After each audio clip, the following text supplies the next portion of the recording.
चलिए दोस्तों, मैं देवेश कुमार पाठक एस्ट्रोलॉजर आप सभी का अपने YouTube चैनल अल्टीमेट ज्योतिष गुरु में हृदय से वंदन करता हूं। एक बहुत ही महत्वपूर्ण वीडियो आपको देने जा रहा हूं जो है डाउनफॉल ऑफ अरविंद केजरीवाल, दिल्ली के चीफ मिनिस्टर केजरीवाल जी, जिनके बारे में आपको मालूम है कि इन्होंने अन्ना हजारे जी के जो आंदोलन था उसमें भाग लिया और एक सामाजिक कार्यकर्ता की तरह इन्होंने कार्य शुरू किया, लेकिन फिर पॉलिटिकल माइलेज लिया और दिल्ली के चीफ मिनिस्टर बने कई वादों के साथ।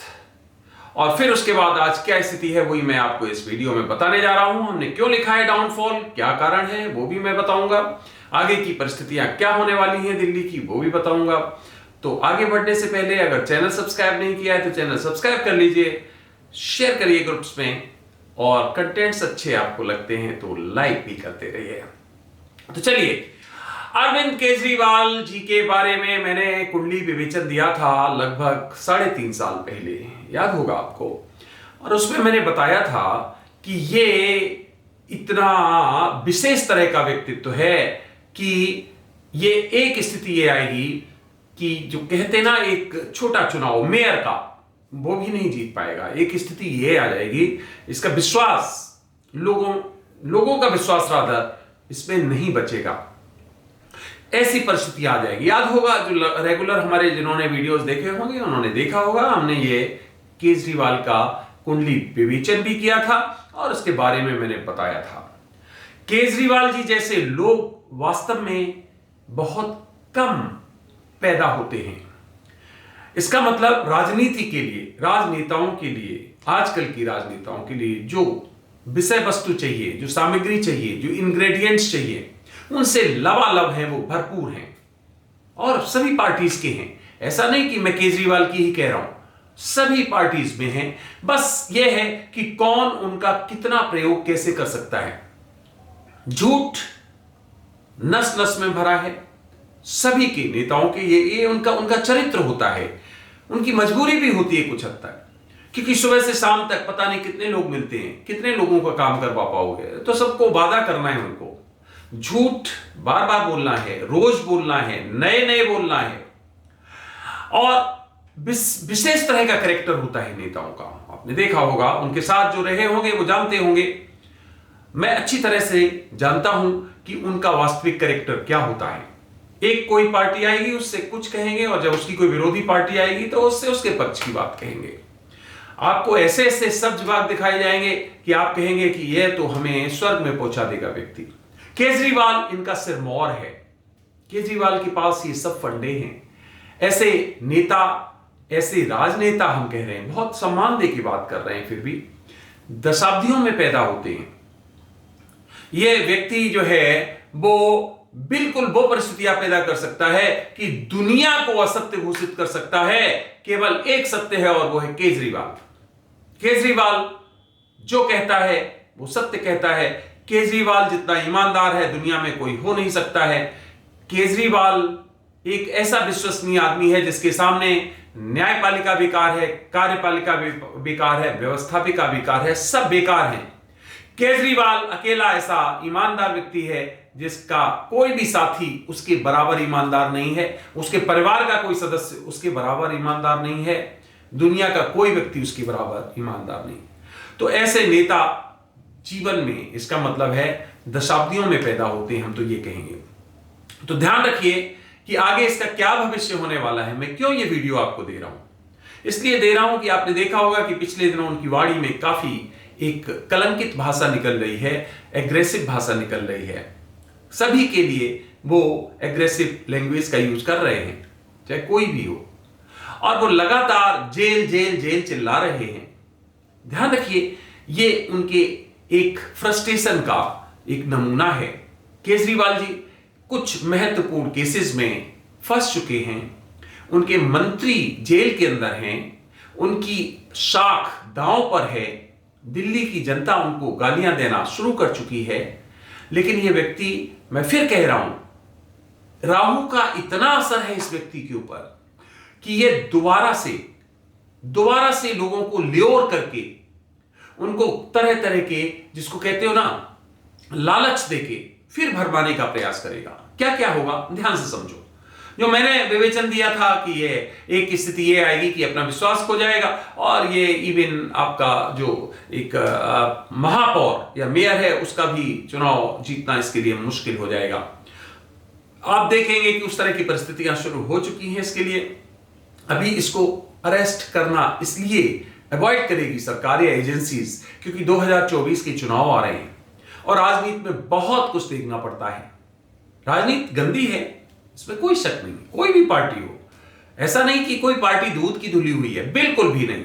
हर पार्टी में आपको इस तरह के राजनेता नेता मिलेंगे जो सिरमौर होंगे कई चीजों के, चाहे वो बीजेपी हो, चाहे वो कांग्रेस हो, चाहे वो आप हो, लेकिन कुछ सिरमौर होते हैं।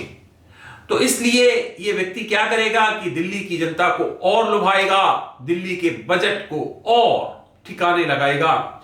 और देखेंगे आप कि आगे जब तक चुनाव होंगे तब तक दिल्ली पर जो लोन है, जो डेट है, जो कर्जा है, वो इतना ज्यादा हो गया है कि वो एक तरह से काबू के बाहर हो गया है। दिल्ली को कर्जे में डुबा के जाएगा ये व्यक्ति, ध्यान रखना। और अगले चुनाव से पहले आप देखेंगे तरह तरह की घोषणाएं ये करेगा। और लोग, आप जानते हो दिल्ली एक मिक्स्ड पॉपुलेशन का शहर है जिसमें पूरे भारत के लोग आते हैं। उनको बहुत ज्यादा मतलब नहीं होता है और जब उनको इस तरह के लालच मिलते हैं तो वो कहते हैं ठीक है, वोट ही तो देना है, हमें कोई चीज फ्री में मिल रही है तो अच्छी बात है, कोई भी सरकार आए हमें क्या फर्क पड़ता है। इसलिए केजरीवाल इस तरह के लालच देने के लिए दोबारा से कार्य करेगा, ध्यान दो। लेकिन इसकी ये साख जो है आगे वो बहुत जल्दी डिप्लीट होगी, बहुत जल्दी नीचे गिरेगी।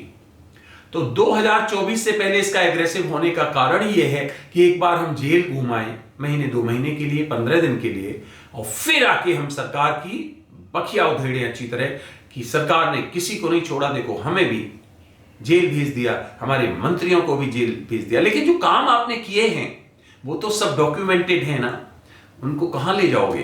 तो इसलिए आगे और पीछे कहीं पर भी इन्हें पूरा न्याय को फेस करना पड़ेगा। इन्हें महत्वपूर्ण केसेस झेलने पड़ेंगे जो इन्होंने गलत किए हैं।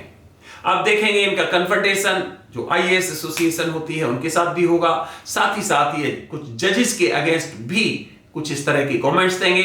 इसका मतलब है कि कॉन्फ्लिक्ट्स ये हर स्तर पर करेंगे। और क्या होगा आगे ये होगा जैसे इन्होंने दूसरों को साइडलाइन किया है, चाहे वो कुमार विश्वास थे और कोई और थे, वैसे ही आगे इनको साइडलाइन किया जाएगा।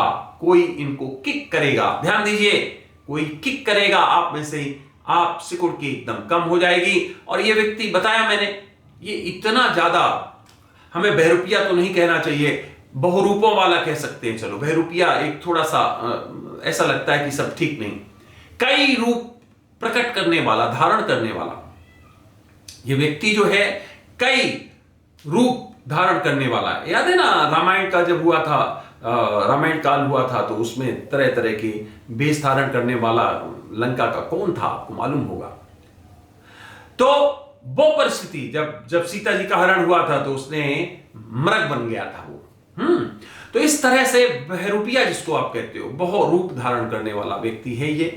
और ये ध्यान रखिए कि कई जगह से इसके केसेस खुलेंगे कि ये उनमें इन्वॉल्व है। ये आप भूल जाइए कि पूरी तरह से जिसको सच्चरित्रता कहते हैं उस तरह से काम नहीं, राजनीति में हो ही नहीं सकता है ना, मुश्किल है। आपको चुनाव लड़ना है, आपको खर्चे चाहिए, आपको हर आदमी से झूठ बोलना है। राजनीति में प्रवेश का मतलब यह है कि आप कभी सच बोल ही नहीं सकते हैं, सीधी रास्ते पे चल ही नहीं सकते। कई बार आपके मन में आता होगा कि भाई अच्छे लोगों को क्यों नहीं राजनीति में लाया जाता है, जो सीधे हैं, जो सत्य बोलते हैं, उनको क्यों नहीं लाया जाता। जमानत जब्त हो जाएगी, लाके देख लीजिए। क्यों? क्योंकि वो झूठ बोल नहीं पाएंगे, वो सामने मना कर देंगे हम ऐसा नहीं कर पाएंगे, वोट उनको मिलेंगे नहीं।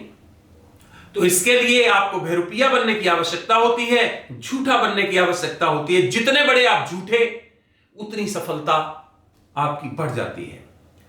तो ये खास ख्याल रखिए। कुछ होते हैं ऐसे बिरले, हम सबके लिए नहीं कहेंगे, कुछ एग्जाम्पल्स होते हैं जो अपने कुछ महत्वपूर्ण सिद्धांत निश्चित करके आगे बढ़ते हुए हैं। हमारे हिंदुस्तान में भी कई राजनेता ऐसे हुए हैं जिनके नाम आपको पता होगा। उन्होंने अपने कभी समझौता नहीं किया, लेकिन वो हमेशा मेंबर ऑफ पार्लियामेंट रहे और उन्होंने बहुत अच्छी तरह से काम किया। कई उनमें से आज नहीं हैं इस दुनिया में, लेकिन उनके नाम आज भी हम याद करते हैं।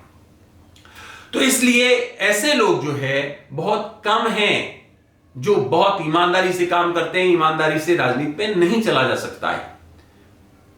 तो हो सकता है केजरीवाल जी ये अच्छी तरह से पहले ही समझ गए हों और इसी तरह से वो उस पूरे के पूरे, जिसको कहते हो, एक पटल को, एक छाया पटल को, एक एटमॉस्फेयर को उन्होंने उसी तरह एडॉप्ट कर लिया हो। तो इसलिए ये दिल्ली की जनता की नजर में तो गिरेंगे ही गिरेंगे, देश की जनता की नजर में भी गिरेंगे, क्योंकि इन्होंने कुछ गलत कृत्य कर लिए हैं जो सामने लगातार आएंगे और ये भी जेल जाएंगे जरूर, लेकिन कालखंड इनका अभी हमें बहुत इफेक्टिव इसके लिए नहीं दिखाई दे रहा है, क्योंकि राजनीतिक परिदृश्य भी चल रहा है और साथ ही साथ उसमें यह है कि उन केसेस का अभी और ज्यादा उनको सॉलिड बनाया जा रहा है, हम कह सकते हैं। तो दिल्ली में इनकी स्थितियां जो है वो बहुत खराब हो रही हैं। अगले चुनाव की परिस्थिति क्या होगी वो तो हम बाद में बताएंगे। कारण उसका क्या है, क्योंकि फिर बताया मैंने कि झूठ के आधार पे जो मुख्यमंत्री या प्रधानमंत्री है और वो कह दे कि हम पूरे देश को ये देने वाले हैं फ्री में, आप हमें वोट दीजिए, या फिर कई और आयाम अपना सकता है, तो उसमें कुछ समय के लिए उसे विजय जरूर मिल जाती है, लेकिन ये हमेशा नहीं होता है और आगे आने वाले चुनाव में भी ऐसा होने की संभावना नहीं है। होगी तो मैं जरूर बताऊंगा। दूसरा महत्वपूर्ण पॉइंट एक और समझ लीजिए। केजरीवाल जी हैं तो इनके साथ कंट्रोवर्सी जुड़ी हुई है। कोई बड़ा आक्रमण करवाएंगे अपने ऊपर, ये देख लीजिए आप, किसी के थ्रू कोई बड़ा आक्रमण कराएंगे, एक छोटा पूरा बम फिकवा लेंगे या छोटा पूरा कोई, जिसको आप कहते हो, कोई मैनुअल हैंडलिंग करवा लेंगे सहानुभूति लेने के लिए, क्योंकि मैं बता चुका हूं सर्वगुण संपन्न है, सर्वगुण संपन्न। किसी और नेता की बात करेंगे तो उसके बारे में बताएंगे, किसी भी दल का हो, कोई फर्क नहीं पड़ता है। हम उसकी कुंडली, हमारे पास कुंडली भेज दो, उसका चेहरा भेज दो, हम सब बताएंगे कि ये क्या है।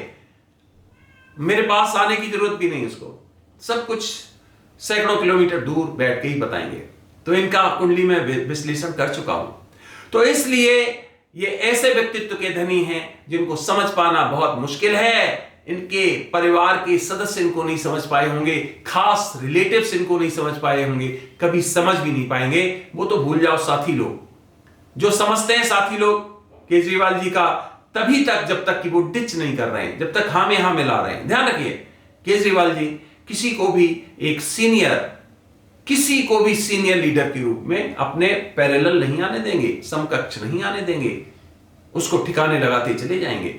तो केजरीवाल जी, मैंने फिर बताया, इस शताब्दी के धनी राजनीतिज्ञ हैं। धनी और राजनीतिज्ञ की परिभाषा बता चुका हूं। धनी राजनीतिज्ञ हैं जो बहुत कम पैदा होते हैं। प्रधानमंत्री बनने के लिए उनके सपने हैं, स्वप्न हैं। मैं आपको बिल्कुल क्लियर बोल रहा हूं कि प्रधानमंत्री बनने की कोई कहीं से कोई अवसर उनकी कुंडली में नहीं दिखाई दिए मुझे। जो हमने उनका विवेचन किया है, उनकी युवावस्था, उनके अभी राजनीतिक सफर का, उसमें अगले 15 साल तक कहीं केजरीवाल जी प्रधानमंत्री बनने की स्थिति में नहीं आ रहे हैं। तो इसका मतलब यह हुआ कि यह डिक्लाइन ही उनका होना है। उनकी कार्यशैली, उनका चरित्र, उनका स्वभाव कुछ इस तरह का है जिसको कन्फ्लिक्टिंग कहते हैं।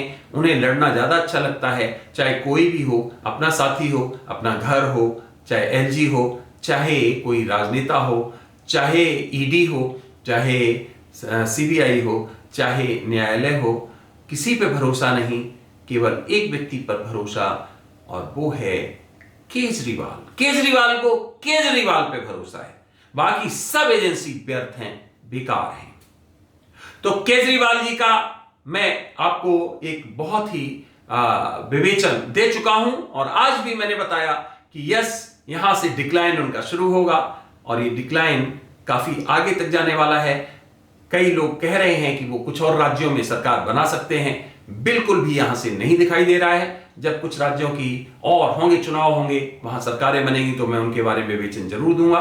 लेकिन मैं आपको बता रहा हूं कि केजरीवाल हॉट वाटर में जा रहे हैं, वो परेशानियों से घिरने वाले हैं, वो इसीलिए एग्रेसिव हो रहे हैं और किसी तरह से दबाव बनाने का प्रयास कर रहे हैं सभी एजेंसीज पर, सरकार पर, जिससे कि उनको छेड़ा ना जाए। पर ऐसा नहीं होता है। जब आपके अगेंस्ट अगर एक अच्छे स्केल के एविडेंसेस मिल जाते हैं, डॉक्यूमेंटेड होते हैं वो, तो फिर आप बच नहीं पाते हो, फिर आप लपेटे में आ जाते हो। आपको याद है मनीष, वो भी हैं, इनके मंत्री थे, सत्येंद्र जैन, वो भी थे, जेल में हैं, कुछ और भी मंत्री हैं, कुछ के अगेंस्ट और केसेस हैं। तो इसका मतलब है कि जो वादा करके आए थे जनता के सामने स्वच्छ राजनीति देंगे, वो बिल्कुल एक धोखा सिद्ध हुआ। और आगे क्या होगा वो भी हम आपको बताएंगे और हम और आप साथ साथ देखेंगे कि क्या केजरीवाल का ये चरित्र कहां तक जाता है और उनका डिक्लाइन किस तरह से हो रहा है। फ्रेंड्स, मैं पूरा यहां एस्ट्रोलॉजिकल आपको विवेचन दूं, कुछ लोग समझ पाते हैं, नहीं समझ पाते, इसीलिए अब मैं महत्वपूर्ण यह करता हूं कि उसका पूरा एक्सट्रैक्ट लेके आपको रिजल्ट बता देता हूं। फिर भी कभी अगर जरूरत होती है विवेचन की तो मैं सामने आपके प्रस्तुत करता हूं कि देखिए ये कुंडली है और इसका ये इफेक्ट हमें दिखाई दे रहा है।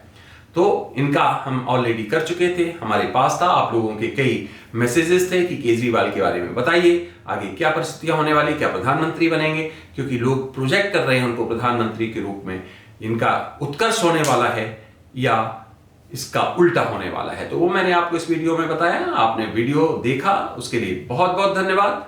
अगला वीडियो मैं जल्द आपको किसी अन्य विषय पर दूंगा। तब तक आप सभी को मेरी तरफ से ओम नमः शिवाय, नमस्कार।